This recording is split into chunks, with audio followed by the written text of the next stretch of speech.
Investors welcome back once again to Insiderpedia. तो दोस्तों, आज मैं आप लोगों के लिए एक बहुत ही बेहतरीन स्ट्रैटेजी लाया हूँ, स्पेशली लॉन्ग टर्म इन्वेस्टर के लिए, जो कि है कॉफ़ी कैन इन्वेस्टिंग। और ये आपको स्टॉक मार्केट में लंबे समय में बहुत अच्छा वेल्थ क्रिएट कर सकता है अगर आप इस स्ट्रैटेजी को स्ट्रिक्टली फॉलो करें, जो रूल्स दिए गए हैं उसके अकॉर्डिंग चलें। क्योंकि मैं इस स्ट्रैटेजी को पर्सनली अपने यूज़ करता हूँ अपने इन्वेस्टमेंट डिसीजन लेने के लिए, क्योंकि ये बहुत ज़्यादा स्ट्रिक्ट क्राइटेरिया और इसमें 10 साल के लिए इन्वेस्ट किया जाता है। तो मैं चूँकि जो है शॉर्ट टर्म में और लॉन्ग टर्म में दोनों प्रॉफिटेबल रहना चाहता हूँ, तो मैं इस प्योर स्ट्रैटेजी को फॉलो नहीं करता, बल्कि मैं कुछ और भी कॉन्सेप्ट है उनको मिक्स करके अपना जो है डिसीजन लेता हूँ। और ये कह सकते हैं कि मैं इसके मॉडिफाइड वर्जन को मैं यूज़ करता हूँ।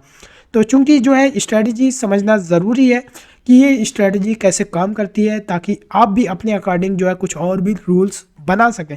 तो चलिए चलते हैं और समझते हैं कि ओवरऑल स्ट्रैटेजी क्या है और इसके क्या क्या रूल्स हैं। तो कोर कॉन्सेप्ट सबसे पहले समझते हैं कि वो क्या कोर कॉन्सेप्ट है, फिर उसके बाद समझेंगे कि वो क्या क्या क्राइटेरिया हैं कॉफ़ी कैन इन्वेस्टिंग के। तो इसके दो ही कोर कॉन्सेप्ट हैं। पहला कोर कॉन्सेप्ट ये है कि ऐसी कंपनी, जो भी कंपनी आपके सामने आए, उसका पिछले 10 साल का रिकॉर्ड देखो। क्योंकि अगर पिछले 10 सालों में किसी कंपनी ने बहुत ही अच्छा किया है, तो बहुत ज़्यादा चांसेस है कि आने वाले 10 सालों में वो कंपनी बहुत ही अच्छा करेगी।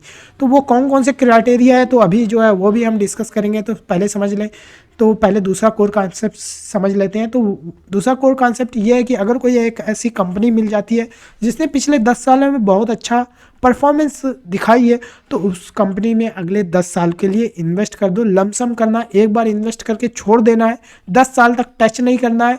और ऐसी ही कंपनीज का पोर्टफोलियो बनाना है। तो चूंकि इंडिया में 5,000 कंपनी है, तो मुश्किल से कभी 6 कंपनी, कभी 7 कंपनी, कभी 2 कंपनी, कभी 10-11 कंपनी भी मिल जाती है। लेकिन हाँ, एक बात मैं ज़रूर कहूँगा कि बहुत ही कम इस क्राइटेरिया पे मैच करने वाली बहुत ही कम कंपनीज होती हैं।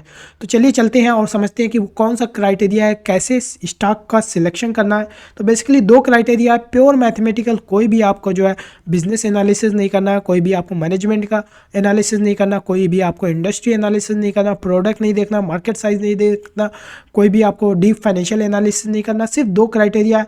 पहला क्राइटेरिया ये है कि हर साल कंपनी का रेवेन्यू जो है 10% या उससे ज़्यादा का बढ़े। और दूसरा क्राइटेरिया ये है कि return on capital employed company का हर साल का 15% या उससे ज़्यादा का।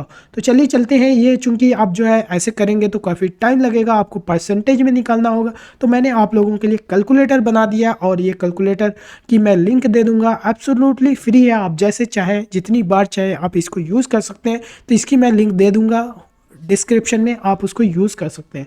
तो चलते हैं। सबसे पहले मैं रेशियो का भी ये मैंने कैलकुलेटर बनाया, लेकिन रेशियो तो चूंकि बहुत आसान है, इसको बस आकर के यहाँ पे रिटर्न ऑन कैपिटल एम्प्लॉयड, जैसे स्क्रीनर पे आएंगे, रिटर्न ऑन कैपिटल एम्प्लॉयड पे देखेंगे तो ये हर साल 15% का से ज़्यादा का है। मतलब ये क्राइटेरिया ऑलरेडी फुलफिल कर रहा है। तो चलिए हम डायरेक्ट जो है चलते हैं रेवेन्यू पे, और रेवेन्यू को हम यहाँ पे कॉपी करेंगे पिछले 10 साल का, यानी 2012 से लेके 2022 तक का कॉपी करेंगे। और यहाँ पे आकर के हम पेस्ट कर देंगे। तो ये पास और फेल, कब पास हो रहा है कब फेल हो रहा है बता देगा। तो यहाँ 2017 में फेल हो गया, 2018 में फेल हो गया, 2020 में फेल हो गया, 2021 में, यानी 10 में से 4 बार ये क्राइटेरिया को मैच नहीं कर रहा है। तो इस कॉफ़ी कैन इन्वेस्टिंग रूल के अकॉर्डिंग TCS में इन्वेस्ट नहीं किया जाएगा। अभी हम आते हैं कोल इंडिया पे। कोल इंडिया के केस में आएंगे तो रेशियो पे देखेंगे तो ये भी हर साल 15% से ज़्यादा का रिटर्न ऑन कैपिटल एम्प्लॉयड है। और चूंकि मैं ऑब्जर्व किया कि रिटर्न ऑन कैपिटल एम्प्लॉयड तो बहुत सारी कंपनी जो है फॉलो कर देती हैं, लेकिन रेवेन्यू ग्रोथ वाली चीज़ जो है बहुत ही कम जो है ये चीज़ को सेटिस्फाई करते हैं। अब रेवेन्यू ग्रोथ में आते हैं और यहाँ पे कॉपी करके पेस्ट कर देते हैं। तो ये तो सिर्फ 2 बार पास हुआ है, बाकी 8 टाइम्स जो है ये फेल हो गया। अभी अबाउट पे आते हैं, और अबाउट इंडिया के केस में आएंगे, रेशियो में चेक करेंगे तो रेशियो में ये हर साल 15% से ज़्यादा का है। तो इसमें कुछ सोचना है ही नहीं। और यहाँ पे आ जाते हैं, कॉपी करके यहाँ पे पेस्ट कर देते हैं। ठीक है, इसको हम उठाते हैं, और ये हमने किया ये कॉपी, और इसको उठा करके पेस्ट कर दिया। तो आप देख सकते हैं कि कितना ज़्यादा ये हमारा टाइम बचा रहा है। अगर हम मैनुअली इसको करते तो बहुत ज़्यादा टाइम लगता, तो हमने काफ़ी ज़्यादा टाइम बचा लिया। अब ये सिर्फ 2 बार फेल हुए, काफ़ी अच्छा अबाउट की परफॉर्मेंस रही है। ये कॉफ़ी कैन इन्वेस्टिंग के रूल के अकॉर्डिंग सिर्फ 2 बार फेल हुई, और जो है ये 8 बार इसका जो है फुलफिल कर दिया जो रूल है। तो अबाउट को भी नहीं पिक करेंगे। तो यही है, ये हम तभी पिक करेंगे कोई कंपनी जब सारे जो ये रेड हुए हैं कोई भी एक भी सिंगल रेड नहीं आना चाहिए, सारे ग्रीन में होने चाहिए, तभी ये क्राइटेरिया फुलफिल होगा। तो अभी तक हमने 3 कंपनी सिलेक्ट की और तीनों कंपनी में से कोई भी कंपनी जो है कॉफ़ी कैन इन्वेस्टिंग के रूल को जो है फॉलो नहीं करती। तो ना हम टीसीएस में इन्वेस्ट करेंगे, ना अबाउट में इन्वेस्ट करेंगे, ना कोल इंडिया में इन्वेस्ट करेंगे। तो आप जाइए और ढूंढिए कौन सी ऐसी कंपनी है जो कॉफ़ी कैन इन्वेस्टिंग के रूल को फॉलो करती है और कमेंट सेक्शन में लिख करके बताइएगा। मैं आपका कमेंट जो है लाइक भी करूँगा, उसके साथ साथ उसको जो है पिन कर दूंगा ताकि जो है और भी लोग देख सकें। तो इस तरह से सबका बेनिफिट होगा। और मैं पर्सनली इसको अप्लाई करता हूँ चूँकि ये इतना स्ट्रिक्ट क्राइटेरिया है, लेकिन मैं इसका मॉडिफाइड वर्जन यूज़ करता हूँ। तो वो भी मैं कभी आप लोगों के साथ टाइम मिलेगा तो डिस्कस कर लूँगा। और कोई भी क्वेश्चन रह गया तो इसको जो है कमेंट सेक्शन लिख करके जा करके पूछ सकते हैं। और जो है हमारे चैनल को सब्सक्राइब कर लीजिए और इस तरह के और भी बेहतरीन वीडियो फ्यूचर में मिलते रहेंगे। तब तक के लिए take care, have a good day.